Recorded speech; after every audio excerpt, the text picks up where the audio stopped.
everybody, it's Emily Dark Schooling, and I know I said I wasn't going to, but we're gonna do a book haul.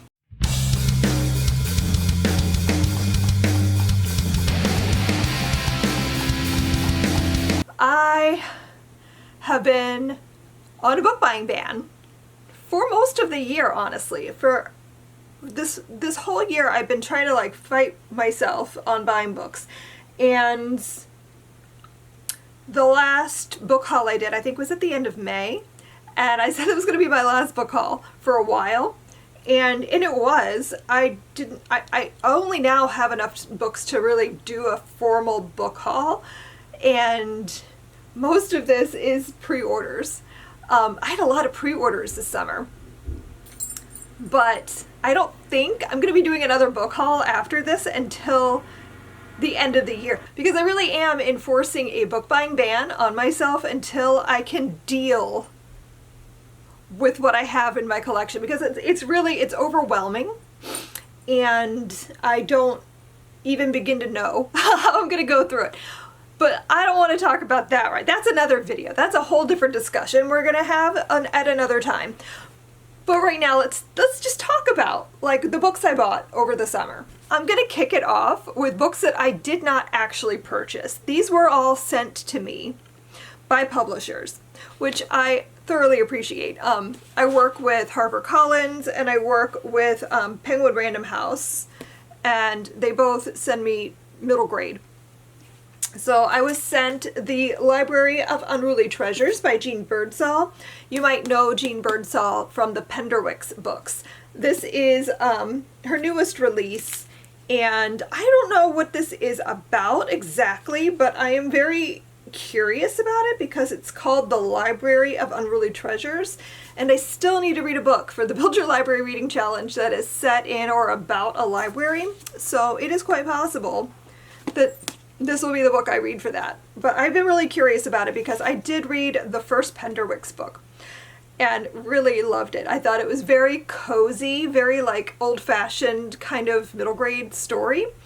And so I'm curious to see what she does with this one. I also received an ARC for Asterwood by Jacqueline Stolos. This one is about a girl who lives in a small town, and she meets a mysterious new friend in the woods. They go down a forbidden trail and discover a new world. It's this place called Asterwood, and I think there's a lot of magic and fantasy involved in this, but I just adore this cover. Little me would have wanted to live inside of this book. So I think that looks really cute. Then I have the newest from Lynn Kelly. I have 3 Blue Hearts. This is the ARC for this one. This isn't out until October. Asterwood is out in December. And Lynn Kelly's newest, 3 Blue Hearts, comes out in October. So this one, I have not read. Song of a Whale, I think, is their first book. I read the second book they came out with last year when I was doing the Sibyls, and I liked that, and so I was really curious because I love octopuses. I'm fascinated by octopuses, and so when I saw that her newest release was going to be about that, I was like, oh, I have to read that. So I can't really tell you anymore though because I haven't read it yet, but it looks very cute. I also received Daydreamer by Rob Cameron. This is another one I was really curious about because I think it's a split story between his reality, where he's a kid who gets bullied on a regular basis, and a fantasy world where he gets to be the hero.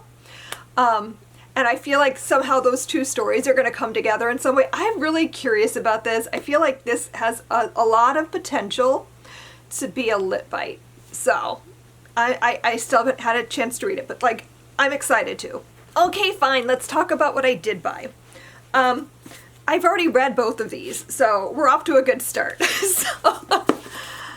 So I have Atmosphere by Taylor Jenkins Reid. I bought this and immediately read it because I was so curious about it, and it is so rare that I do that. Almost never. Usually books sit and languish for a while before I get to them, but no, I bought this and started reading it like the very next day.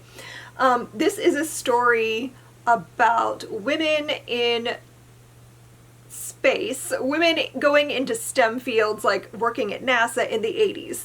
And we're following a woman who has worked her whole life to be a part of this program. They're just now letting women into the space program, and she really wants to go to space and be one of the first women astronauts. And it's such a good book. Like, what I love about this is that it's focused on the relationships between the two main characters, and it's focused on like what it's like to contemplate going to space, like doing something like that, where you know that there's danger involved, you know that there's a big risk, but it's also something that you've like worked and dreamed about for your whole life, and like it's worth the risk to you, but also like what does that mean to the people you're leaving behind? It's a really beautiful story. It's very moving and emotional, and I really enjoyed this. Then I also bought a copy of Bat Eater and Other Names for Cora Zhang by Kylie Lee Baker. I read this earlier in the year and I really liked it. And I kept thinking about it. Like, sometimes a book just like sits in the back of your head, you know, and like you just ruminate on it for a while. And that's what I was doing with this. And I kept coming back to the idea that I want to add this to a Morbid Curiosities unit when we talk about death. Because this has so much interesting things to say about the idea and concept of death. The main character is a crime scene cleaner, which is something that we read about when we did our Morbid Curiosities death unit. We were talking about different jobs that people do with like working with death and dead people, and like crime scene cleaners came up. And it's such a horrific job. And so I was really excited to read about a character who does this job. But there's also stuff in here about hungry ghosts and racism and xenophobia, and it's just a really compelling story that I have not been able to stop thinking about. So I really wanted to buy a copy and potentially add it to the next Morbid Curiosities unit that I'm working on. I tried to organize here a little bit, but honestly, there's no order. There's no rhyme or reason. This next bunch is going to be books that I pre-ordered. And again, like, I don't know when anything came out. I guess I've just kind of been stacking them. So I have the newest from Mike Bachman, which is Come Knocking. I loved Fantasticland, and I've been dying to read something else. So when I heard he had a new book coming out and that it was going to be about theater, I was like, absolutely, have to have. I can't tell you more, but I hope that it's as good as Fantasticland, if not better. But I want to read it. Oh, look, another one I already read. Oh, so proud of myself. This is Under the Same Stars by Libba Bray. I had the ARC and I read it earlier in the year and really, really liked it and decided I needed a copy, especially when I saw sprayed edges. So this is set over 3 timelines. We're following a set of characters in Germany during World War II, I think 1943. We're following a set of characters in Germany in 1980, and then we're following a set of characters in America in 2020, because it's right in the middle of COVID. And the story like brings these characters all together, and I thought the way that Libba Bray did this was so good. Like, it's rare. I love dual timeline stories, but it is rare for me that I enjoy all 3 of them. There's always like one that I love and one that I'm just like, I just want to get through it to get to the other stuff that I do like. And so I loved that I actually was enjoying all 3 storylines. Like, I will say that my least favorite were the ones during the COVID lockdown, but only because the other 2 were just so fascinating. That one was just sort of like 2 kids researching family genealogy and trying to find answers, but like they were interesting characters, so I didn't dislike it. But like the other two storylines were just like so much more compelling. But like all of them were really good. So I thought this was great. If you enjoy historical fiction, if you enjoy multiple timelines and different character perspectives, then I think you would like this. I have the newest from Chuck Tingle, Lucky Day. I have not read this yet. I've been kind of nervous about it because I've enjoyed his other books. And like this one just sounds so wacky that I'm afraid that it's going to be like a miss for me, but I really want to like it. I don't know. I'm anxious. But this is like, I don't even know how to explain this. There's some sort of like a disaster that happens and it causes, they call it the low probability event. And 8 million people were killed in a single day, all of them dying in improbable, bizarre ways. So then you have like these characters who are trying to make sense of this catastrophe and preventing something like that from happening again. I don't really know more than that. I don't really want to read the whole synopsis. I'm kind of afraid of delving too deeply into that because it sounds so weird.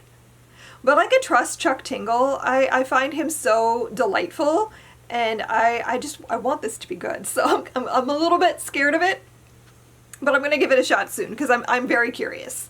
I have Vesuvius. This is by Cass Bean, and I broke my rule to get this because I usually will not let myself pre-order a book unless it is by an author that I have already read or I've read the arc and I already know I like it.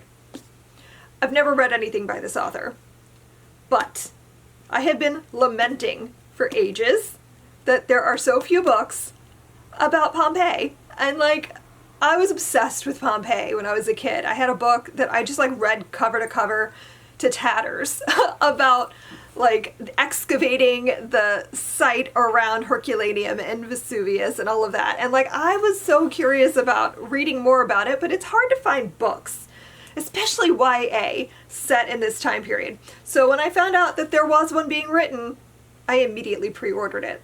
So I haven't had a chance to pick this up yet, but I am super curious to see if it's good. Because if it is, this will go in the Morbid Curiosities, like morbid history unit, because I could not find something that I liked for that. But possibly this? I don't know. I have The Space Cat by Nnedi Okorafor. This is a graphic novel that she wrote, and I remember hearing her talk about how she wanted to write something whimsical and like middle grade vibes, but for everyone. So this is it looks like a children's book. I think it is technically, like, it has a child character in it. It's about a cat, but like it's not like a children's book. But even if it was, I'd still read it. But like I was just curious because I've enjoyed everything I've read so far by Nnedi Okorafor, and I'm a fan and I want to read more. Another book I pre-ordered. I have loved this author's books in the past, but I've never bought any of them. So when I saw they had a new one coming out, I wanted it. And that's The Blossoming Summer by Anna Rose Johnson. I have read her other two books. Let me tell you, if you love classic children's literature, if you grew up reading things like Anne of Green Gables, The Secret Garden, A Little Princess, things like that, you're gonna love this. I mean, not this, I haven't read this specific book, but you're going to love Anna Rose Johnson's books. She writes stories about Indigenous characters that are just so cozy and so just lovely to read. Like, it's such a good experience every time. So I have the new one. I don't know what this is even about. I literally saw she had a new book and hit pre-order so fast. It says, when English 13-year-old Rosemary is sent to her American grandmother to escape the Blitz, she uncovers the family's secret. They are Anishinaabe. So this is set in the 40s during World War II, and it sounds like I'm going to love this one. Like, I am always a sucker for a World War II story, especially when it's one about something different, and I feel like this could be really intriguing to have a character kind of discovering who her people really are and like uncovering family lore and that kind of thing. So I'm excited to read that. I had the newest from Sylvia Moreno Garcia, The Bewitching. I got a signed copy. I'm giddy. I got this from my favorite bookstore. I ordered it online and I had no idea it was going to be signed, but that's so exciting. So I can't really tell you a whole lot, but what I know is that this is a multi-generational, possibly, story about witches. And it sounded a little bit similar to Wayward, which I read a few years ago and did not like. But I wanted to. Like, Wayward was such a pretty book and it had so much potential, but I want this to be what I wanted from that. So I'm hoping this is gonna give me those like really cozy witchy vibes. I really want to read this soon. I'm thinking of doing like a little bit of a mood reading this fall because I've been feeling very slumpy. So I want to let myself do some fun things. So I might read that soon. I have Blood Slaves by Marcus Redmond. This was another one where I broke my rule because I've never read anything by this author. I don't know anything about their writing, but I was so freaking curious about it because I love stories like this where you take a historical event but you flip it a little bit. So this is a story about slavery, and it's about it says, what if a mystifying revolt precluded the Civil War and changed history as we know it? The vampire origin story is brilliantly reimagined in this terrifying novel of ancient lore, startling revenge, and immortal emancipation in 18th century America. The way I squealed when I read the synopsis of this and immediately pre-ordered it. I really, really want this to be amazing. Like, I need this to be amazing. It's so hard for me to find good vampire books. Then these next two are like two of my most anticipated books of the whole year. First up, we have The End of the World as We Know It. This is New Tales of Stephen King's The Stand, and it's by a whole bunch of different horror authors. I love The Stand. It's one of my absolute favorite Stephen King books. Like, if you have to like choose the best Stephen King books, I would say it's The Stand and It. Those are like his peak. Nothing he'll ever write will top those two books for me. So I was really curious to read a bunch of different authors' takes on the vibes of that book. And this has some of my absolute favorite authors, like Nat Cassidy's in here, Alma Katsu, Chuck Wendig. So there's a whole, Paul Tremblay has a story, Tanata Reeve Dew, V. Castro, oh my god, Haley Piper, Jonathan Jan. So like there's so many authors in here. Rath James White, Caroline Kepnes, Catherine M. Valente. So excited. I think I need to do a reading vlog where I reread The Stand, because I have not read that in a really long time. I think it's been over 20 years. I think the last time I read The Stand, I was pregnant with Sarah. So I really want to reread it. And then read this alongside it, because I feel like it would be so fun. And then, I have the newest from R.F. Kuang, Calabasas. Can I just say that this is the prettiest book I've bought this year, I think, and which is crazy because I would have said Babylonia was the prettiest book I bought this year, but I think this is actually almost prettier. I can't decide. They're both gorgeous. But this has the prettiest sprayed edges I have ever seen. Like, oh my goodness, it's gorgeous. And I knew there were sprayed edges, but somehow I didn't realize how pretty. Plus, the naked book, it's so pretty. Oh my god. I want to read this so bad. This is a story with like dark academia. It's about students going to save their teacher from hell, and they have to like go through Dante's Inferno style hell to find them. It has like Orpheus and Eurydice vibes. I cannot wait to read this. I don't know when it's going to happen because this is one of those books that I want everything to be just right. I need the stars to align so that I can get the most out of it, you know what I mean? So, I don't know what, this is going on the shelf for a minute, because I'm not there right now, but soon.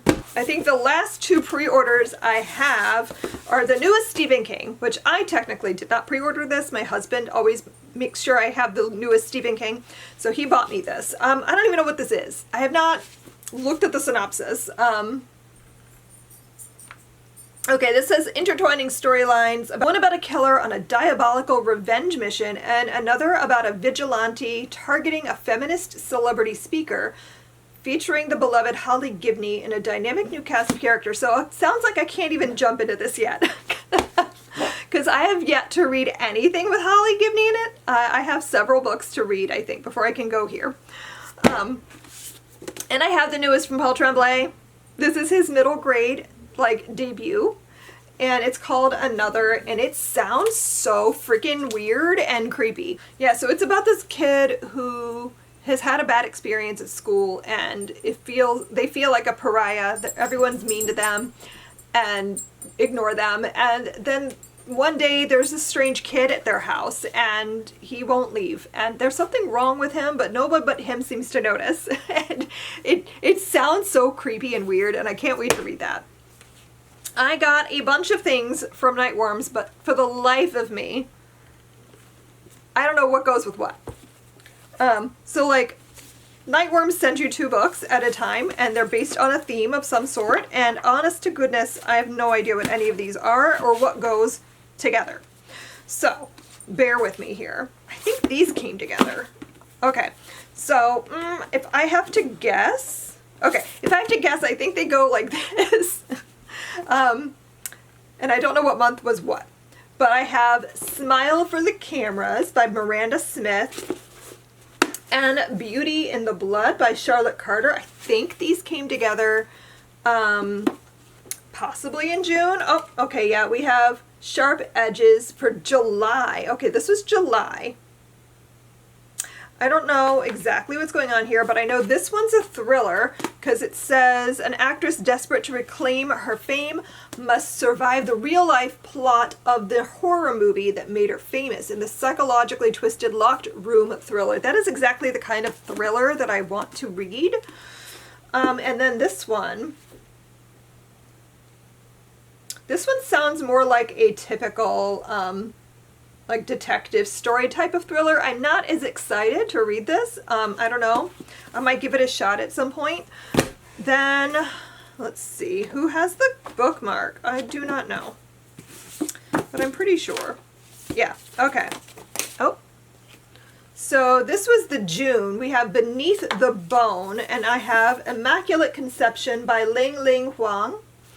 And I've been seeing this book everywhere, but I don't actually know what it's about. What if you could enter the mind of the person you love the most? Ooh. So we are following 2 characters in art school, and one is really drawn to the other. And there's some kind of technology called scaffold that can enhance empathy. Oh, okay. So it sounds like an obsession kind of story. And then I have Silk and Sinew, a collection of folk horror from the Asian diaspora, which sounds great. I'm, if you know anything about me, you know that I have been obsessed with Asian cultures and countries since I was a kid. I've always dreamed of being able to go to China and Japan and that kind of stuff. Sarah's living out my dreams. But I'm fascinated by their cultures because it's all so very different from what we're used to. So I'm really, really excited to read a bunch of short stories. And then the August, oh my gosh, this is the one that I was the most excited about. The August Nightworms was Feral and Hysterical. And it came with Sadie Hartman's new book. I'm so excited to read this. This is Feral and Hysterical, Mother Horror's Ultimate Reading Guide to Dark and Disturbing Fiction by Women. So this is going to send me down a crazy horror path again. There's a lot of things that I've already read. There's a lot of things in here that I have on my shelves already, or that I've heard of and really wanted to read. So I feel like she's going to push me into reading a bunch of things I already own. I'm probably buying things. I'm trying so hard not to, though. And then I have The Unseen by Anaya Alborn. I think I've only read one book. What did I read? Oh, no. What did I read? I want to say I read Within These Walls. And I thought that was a really interesting story, and I've been wanting to read something else by them. And I think I have something else on my shelves. I might have Brother. I feel like I own Brother, either as an ebook or on my shelf somewhere. But this is their newest. I have no idea what it's about. It just says a terrifying new novel from the best-selling horror book talk sensation Anaya Alborn. And I don't want to read the synopsis because I don't want to know anything. Just a few more things. I bought this because I wanted to check it out and see if it was worth writing a lip bite, and it is Nick Blake and the Remarkables by Angie Thomas. This is a series, but I only have the first book. I loved The Hate U Give. I've not read anything else by Angie Thomas. I keep meaning to, and I just haven't yet. So I heard about this a while back. I was curious about it, but I don't read a lot of middle grade fantasy anymore because my youngest is 16 and she doesn't usually want to read that. But I was curious about this. I'm still looking for something to replace the Harry Potter unit studies to give you guys more options for fantasy lip bite type things. So I'm going to see if this is any good. I was at the bookstore with my husband and he chose a book for us to read together at some point. This jumped out at him on the shelf because it's Vampire the Masquerade, Walk Among Us, and this is 3 novellas that are set in the world of darkness. So my husband used to do a lot of like games like this. Like he loved the World of Darkness and Vampire the Masquerade. There was a TV show on for like one season that I remember watching with him. So like he's big into vampires, and so when he saw this at the store and showed it to me, and I was like, oh, this got a story by Genevieve Gornichek, and it has a story by Cassandra Khaw and Caitlin Starling. I've heard of all those authors. I love Genevieve Gornichek's writing, so I'm really curious about this. Oh no, everything's falling. Then I saw this book, and it just screamed to me because it's Secrets of the Octopus by Cy Montgomery, and I was like, she has a new book? And it's about an octopus, because I loved The Soul of the Octopus. That was such a good nonfiction book. It made me absolutely fascinated, and this is gorgeous. This is like a perfect book to pair with that, because this has like tons of gorgeous photography in it. So if you've read Soul of an Octopus and you wanted a little bit more, she has this out now. And then technically I bought this for Sarah, but I wanted to read it too, and I'm probably just going to hold on to it for now. I don't know if we're going to send it to her or not yet. I'm kind of waiting to see if she wants me to. But I bought her Bury Our Bones in the Midnight Soil. This is the newest by V.E. Schwab, and I got her a signed copy. This, I don't really know exactly what this is, besides vampires and sapphic. There's like multiple timelines. There's one in 1532, there's one in 1827, and then in 2019, and I think we're following the same character. They're vampires. So I think you're following the same characters over all of those time periods. Something like that. But I'm curious about it. And then this one I bought with the idea of reading this with my kids, adults and my youngest. This is How to Money, Your Ultimate Visual Guide to the Basics of Finance. I just feel like this is not something I was ever taught, and I'm still learning, and I wanted to make sure that my kids had a better grounding, and I've tried to explain and talk about it over the years, but I feel like it's one of those abstract concepts until you have to do it yourself. And that's so frustrating. And it's hard to figure it out on your own. So I thought, you know what? We're going to do like a little family book club. And we're going to read that together. And then the last book I want to show you is one I bought for Morbid Curiosities. Somebody, I don't remember who, so if you're watching this, thank you so much. Somebody pointed this book out to me. They sent me a message and were like, you should check this out. So I bought it because it's gorgeous. So this is Lonely Planet's Guide to Death, Grief, and Rebirth, How Global Grieving Customs Can Help Us Live and Die Well.